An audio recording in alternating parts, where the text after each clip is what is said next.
자, 이번 강의는 43강입니다. 43강은 because 이웃부사절하고 since 이웃부사절의 차이점이 좀 있는데 이것 좀 알아보겠습니다. 이 because는 부가사라 그럽니다. 그 다음에 since는 이접사라 그래요. 이접이 이하고 접이 상반되는 뜻인데 접은 그야말로 접속이고 이는 분리란 뜻입니다.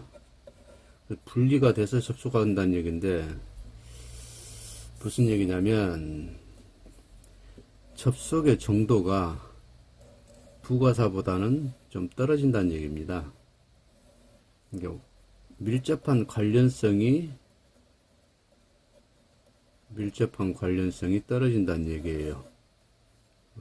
이접사, 부가사보다는, 즉, because보다는.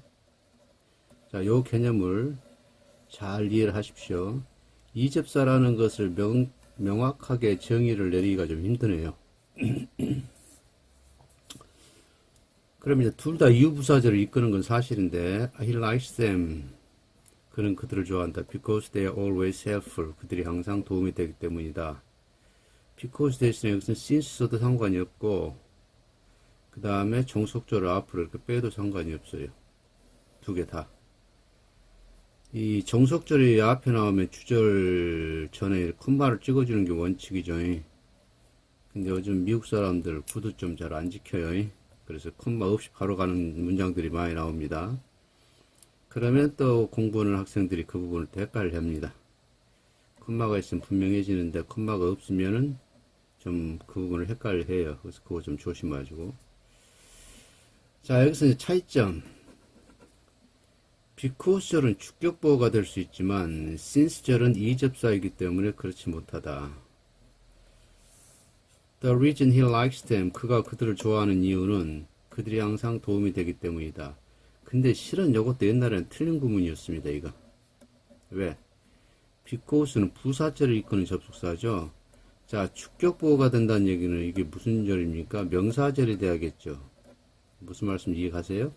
자, 보호는 뭐가 보호가 될 수 있습니까? 명사하고 형용사가 보호가 될 수 있죠. 부사는 보호가 될 수 없잖아요.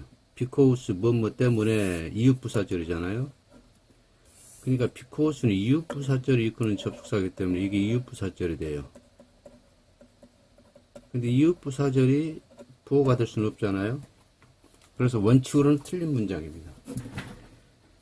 그래서 이게 원칙은 the reason he likes them is that가 나와야 돼요. 이렇게.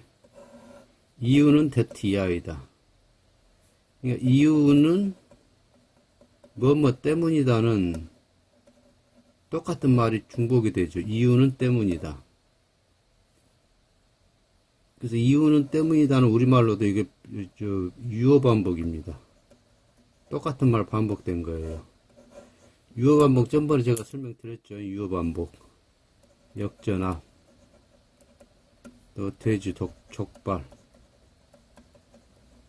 이 전혀 앞이라는 얘기인데 또 앞이 또 붙고 돼지 족이 발이라는 얘기인데 발이 또 나오죠.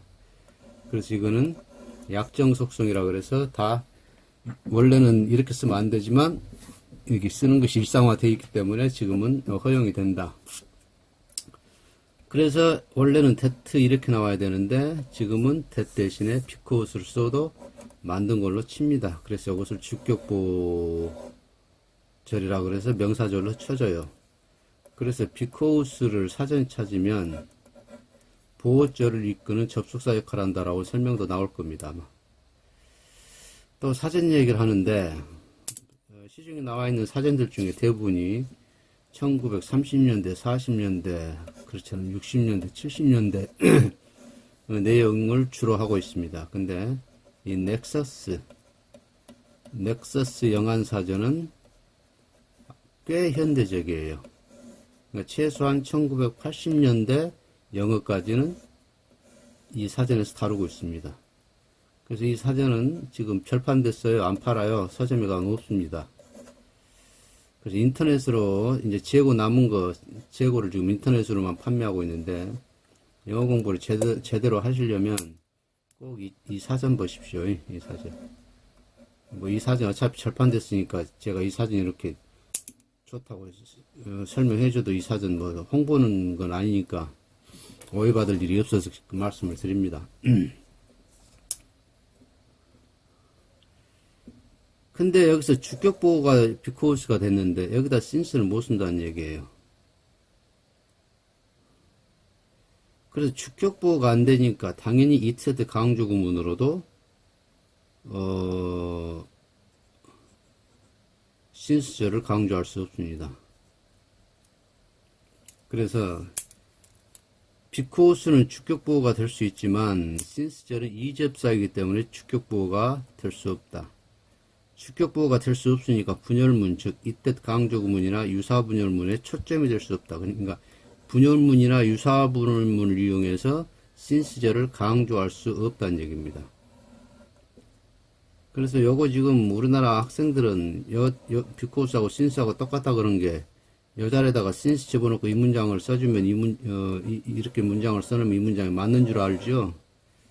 이 문장 안 씁니다. 그 다음에 이거 역시 이태드 강조구문으로 강조할 수 없어요. 그거 조심하시기 바랍니다. 그 다음에 부가사인 because절은 의문문, 부정문과 함께 쓸 수 있는데 since절은 의문문과 부정문하고 안 씁니다. 이유는 이접사이기 때문에 그렇습니다. 그러니까 인과관계라 그래야 되죠.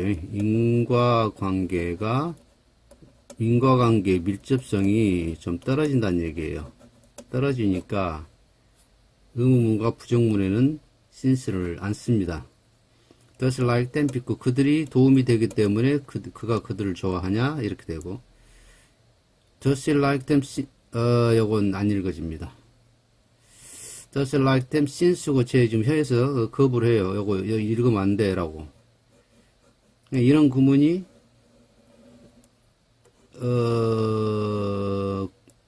뭔가 좀 이상하기 때문에 제 뇌에서 안 받아들여요. 이렇게 말하는 게 제가 영어 엄청 잘한 것 같네요. 근데 아무튼 그렇네요. 그 다음 부정문도 He didn't like them because they always help but because they never complain. 그가 그들을 좋아하는 건 아니다. 무엇 때문이 아니라 무엇 때문에 이렇게 되죠. 그러니까 그가 항상 도움이 돼서가 아니라 도움이 돼서 좋아하는 게 아니라 그들이 절대 불평을 안 해서 좋아한다는 의미입니다. 그러니까 이 문장은 해석을 좀 잘 하셔야 됩니다. 그래서 부정문에서 since 이렇게 못 나와요. 부정문과 since 같이 못 씁니다. 또 not because, but because란, 그러니까 요 표현이 지금 요 표현입니다.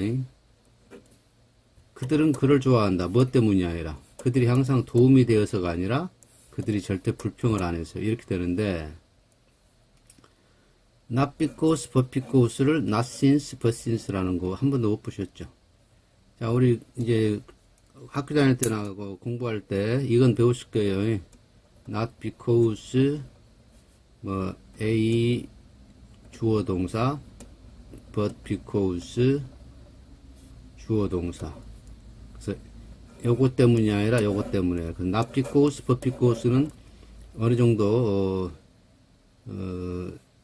많이 익숙해져 계실 겁니다. 근데 not since but since라는 것은 처음 들어보시죠.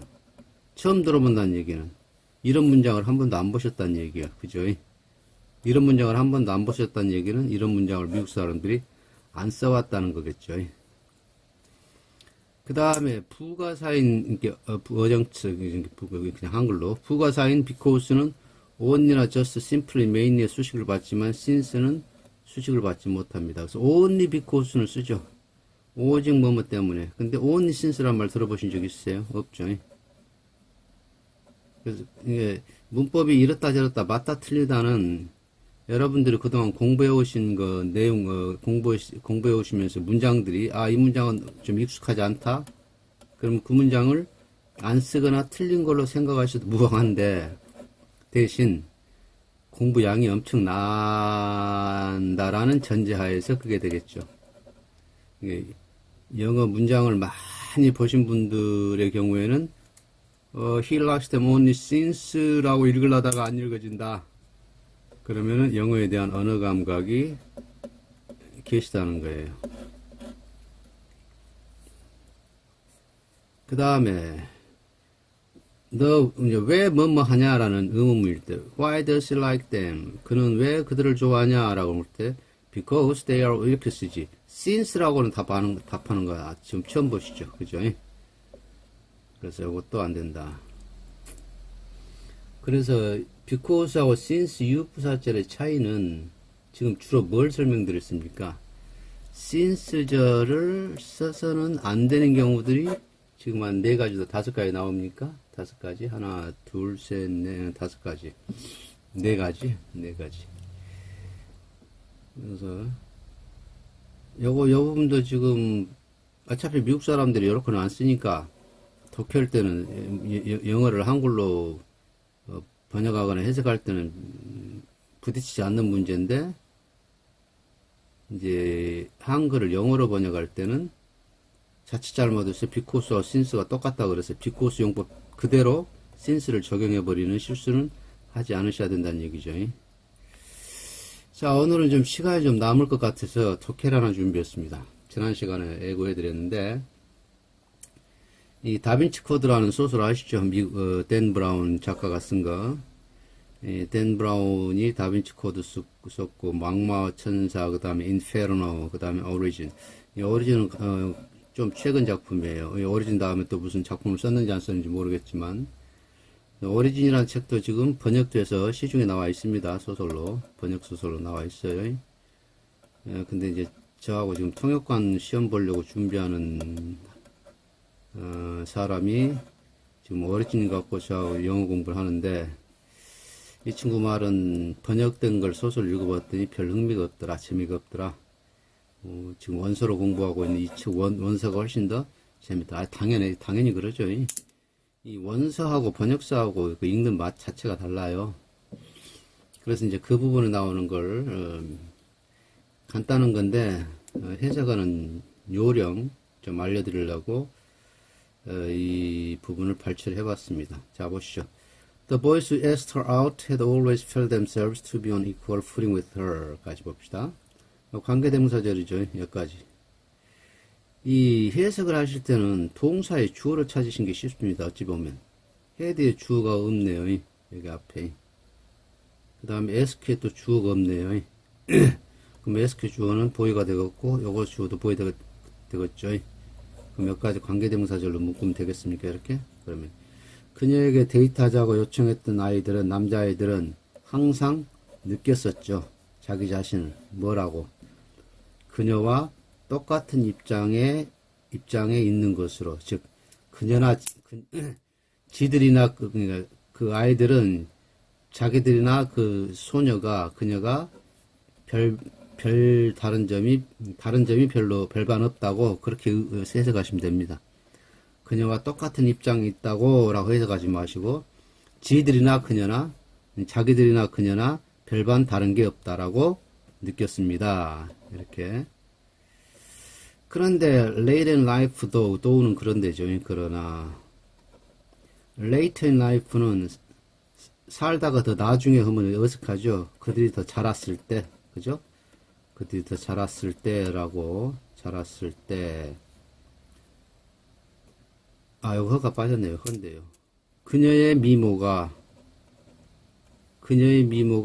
꽃처럼 부풀어 올랐다. 그러니까 그녀의 미모가 활짝 피었을 때, 그들이 더 자라서 그녀의 미모가 활짝 피었을 때, 엠브라가 지금 여자예요. 엠브라는 갑자기 남자아이들을 발견했죠. 뭐 하는 것으로? To be intimidated in her presence. in her presence는 그녀 앞에서, 이것은 그녀의 존재에 있어서지 말고, 그녀 앞에서는 남자아이들이 쫄다. 이 쫄다란 말이 속어이긴 하지만 문학작품에서 그냥 쫄다라고 써도 별반 다르게 큰 문제 될 게 없겠죠. 남자아이들이 그녀 앞에서 intimidate는 뭐 위협하다, 겁박하다, 위협하다, 협박보다는 약간 한 단계 낮은 의미의 위협하다는 뜻인데, 뭐 압도당했다는 너무 심하고 표현이 그죠? 남자아이들이 그녀 앞에서는 쫀다라는 걸 알게 되었다. 갑자기 남자아이들이 쫄아서 어떻게 됩니까 지금? 자, 남자아이들이 쪼는데 이 분사구문이 나왔죠. 펌블링하고 셀프 컨시어스하고 entirely two differential 합니다. 그러니까 그녀 앞에서는 쫄아서 말을 더듬거나 셀프 컨시어스는 수줍음을 타거나 수줍어하거나 이 정도로 해석을 하면 되겠네요. 수줍어하거나 또는 머뭇거리거나 해도 상관없습니다. 머뭇거리거나 그리고 완전히 그녀에 대해서 존경심을 가졌다. 여기서 존경심을 갖다라고 문학작품에서 표현이 소설에서 그렇게 표현은 더 무겁죠. 그래서 다시 봅니다. 그녀 앞에서는 쫄아서 말을 더듬거나 머뭇거리거나 완전히 그녀를 딴 사람처럼 쳐다본다는 것을 느꼈다. 이렇게 약간 의역이 돼야 됩니다. 그래서 디퍼런셜을 그녀를 감히 접근할 수 없다라고 느꼈다 해도 상관없어요. 감히 접근할 수 없는 존재. 이렇게 의역을 과감히 하셔도 됩니다. 문학작품. 학술논문은 그렇게 해서는 안 돼요. 그죠? 학술논문은 그 내용이나 정보 그 자체를 완전히 정확히 전달해야 되니까, 정확한 전달이 필요하니까, 학술논문 같은 건, 또는 계약서 같은 거, 이런 것은 그렇게 의역을 과감히 해서는 안 되는데, 문학작품은, 이렇게 과감히, 의역을 하셔도 됩니다. 그러나 오늘 밤에는, 강력한 사람이, 그러니까, 영향력이 센 많은 사람이 대담하게, 볼드리 대담하게 그녀에게 스트로드, 성큼성큼 걸어와서, 여기서 걸어와서, 다가와서, 대담하게 다가와서라고 의역을 합시다. 다가와서, 그녀를 압도해버렸다. 테이큰 컨트롤, 그녀를 통제해버렸다 하지 말고, 그녀를 압도해버렸다. 자, 그래서 이런 작품들은, 과감한 의역이 필요합니다. 근데 과감한 의역을 할 때, 여러분이 직역을 해갖고, 그 직역을 여러분이 우선 완전히 이해를 하셔야 돼요. 그러니까, 또 다시 말씀드리는데, 고등학생들 수능 대비, 공부한다고, 독해책 보면 뒤에 해설집 나오죠. 해설집 보면 해설집을 읽어도 무슨 말인지 모르게 해석을 하는 경우들이 있죠. 그거는 그 해설집을 쓴 사람이 그 문장을 제대로 이해를 못한 거예요. 근데 수능에 나오는 그 지문들은 문제가 있습니다. 왜냐하면 이 앞에 내용, 뒤에 내용을 완전히 읽어봐야 이게 완전히 이해가 되는데 이 부분만 딱 잘라갖고 한 10줄, 12줄 정도 많으면 써놓고 여기서부터까지 읽어서 완전히 여기서 독해 해내려면, 그러니까 읽고 이해를 하려면 힘들어요.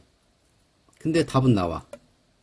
이 문제가 이제 문제를 주고, 지문을 주고, 뭐, 윗글에 들어갈 말은 또 여기에 뭐 어떤 말은 이렇게 문제를 내면, 이 전체를 완전히 이해는 못해도, 여기 답은 나와요. 그러니까 아주 신기해. 그러니까 우리나라 학생들이 무지하게 똑똑한 거예요, 이거.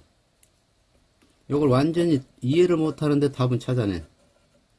그러니까 그게 이런 수능 영어 명점입니다.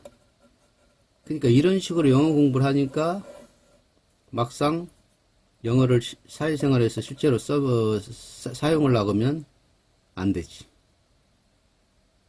완전 문제 답 내는 요령만 생겨갖고, 그죠? 그래서, 그러니까 또 하나 잠깐 보면, 이 사전식으로 본 말이에요. 나이브라는 단어가 있어요. 이것을 순진한이라고 해석을 합니다. 근데 요거 미국 사람들이 정말 착하고 순진해요. 한 사람이 뭐 거짓말도 않고 아주 착하고 순진한 아이한테 you are very naive 해보세요. you are very naive 하면 엄청 서운해합니다. 나이브는 순진한 게 아니고 바보스럽다는 얘기예요. 바보스러운 얘기예요. 그러니까 바보스러울 정도로 순진한이다라고 하면 이제 딱 정확한 표현인데, 바보스러울 정도로 순진한. 그 순진한 우리도 두 가지 의미를 쓰죠. 저 사람 진짜 순진하다고. 아, 저놈 순진에 빠져갖고 말이야. 저놈 순진에 빠져갖고 말이야는 그 사람 바보스럽다는 얘기죠. 그래서 나이브는 부정적인 의미입니다. 바보스럽다는 얘기예요. 근데 사전에서는 순진한이라고 나와요. 근데 아까 말씀드린 넥서스 사전에서는 1번에가 나오던가, 자, 부정적 의미에서 순진한 이렇게 나옵니다. 그러니까 안 좋은 뜻의 순진하다는 뜻으로 설명이 되어 있어요. 넥서스 사전에서는. 옛날에는 나이브가 좋은 뜻으로 순진한이었을지언정, 현재는 바보스러울 정도로 순진하는 뜻입니다, 이게. 그래서 이제 일반 문법, 우리가 일반적인 문법 사항들 제가 쭉 강의를 하는 것이 아마 지금 생각으로 한 55강에서 60강 정도에서 끝날 것 같아요. 그럼 이제 여기 끝나면 이제 요 뒤부터는 이제 뭐 체계적이지 않게 뭐 단어랄지 뭐 재밌는 표현이랄지 뭐 그런 것들만 쭉 모아서 또 토막 문법, 간단한 문법 또는 여기까지 제가 강의하면서 60강 정도까지 강의하면서 미처 빠뜨리고 여러분들한테 안 알려드린 것들, 지금 얼른 생각난 것이 또 로커티브 목적어라는 게 있는데 요거 제가 말씀 안 드렸더라고. 로커티브 아브젝트라 그래서 처속격 목적어란 뜻인데, 전부 목적어 종류에서 뭐 이중 목적어, 무슨 동종 목적어 많이 했었죠. 그래서 제가 요걸 까먹었더라고. 처속격 목적어. 그래서 제가 이제 미처 까먹고 여러분들한테 말씀 안 드리는 거, 이런 것도 이제 토막 문법으로 해서 계속 쭉 강의를 이어 나갈 생각입니다. 그래서 이런 문학 작품을 이해하실 때, 그리고 또 하나 해볼까요? 그 1910년대인가 20년대 그 미국의 그 윌리엄스라는 사람이 쓴 뜨거운 양철 지붕 위에 고양이라는 희곡이 있습니다. 제가 우연한 게 요것의 요것의 비평론을 번역한 적이 있었는데, 거기서 A stork and a reaper are running neck by neck. 큰 황새 한 마리하고 리퍼는 영혼을 거둬들인 사람이니까 저승사자예요. 저승사자가 앞서거니 뒤서거니 달려오고 있다는 얘기인데, 이 스토크는 그 미국 사람들에 의하면 황새가 큰 황새인데 이 아기를 물어다 주는 황새예요. 그러니까 우리나라 말로 치면 삼신할매입니다. 그래서 이런 거 번역할 때 그대로 황새 한 마리하고 저승사자가 서로 앞을 다투어 달려오고 있다 이렇게 해서 가면 번역하면 안 되겠죠. 스토크를 그럼 그대로 그냥 삼신할매하고 저승사자가 앞을 다투며 달려오고 있다 이렇게. 그러니까 이 내용이 뭐냐면, 한 사람은 그 죽을 위기에 있고 한 여자는 지금 임신했다고 거짓말을 치고 있는 거예요. 이제 거짓말, 이게 임신했다고 치고, 임신했으니까 얘가 곧 나오겠죠. 그 다음에 이 사람은 곧 죽을 거죠. 그러니까 아이가 곧 태어나려고 하면서 동시에 누가 곧 죽으려고 한다라는 것을 은유적으로 이렇게 표현한 건데, 그래서 이 스토크도 황새라고 해석하면 안 돼요. 번역할 때는. 삼신할매로. 우리나라 문화에 맞게 번역을 해야겠죠. 누가 들으면 저 번역 엄청 잘하는 줄 알겠네. 그래서 이런 것 번역하실 때도 조심을 하셔야 되고. 자, 그래서 이걸로 43강 마치겠습니다. 자, 44강은, 제가 지금 출력을 미리 못 해와서 44강에 뭐가 들었는지 모르겠네요. 자, 44강 때 뵙겠습니다.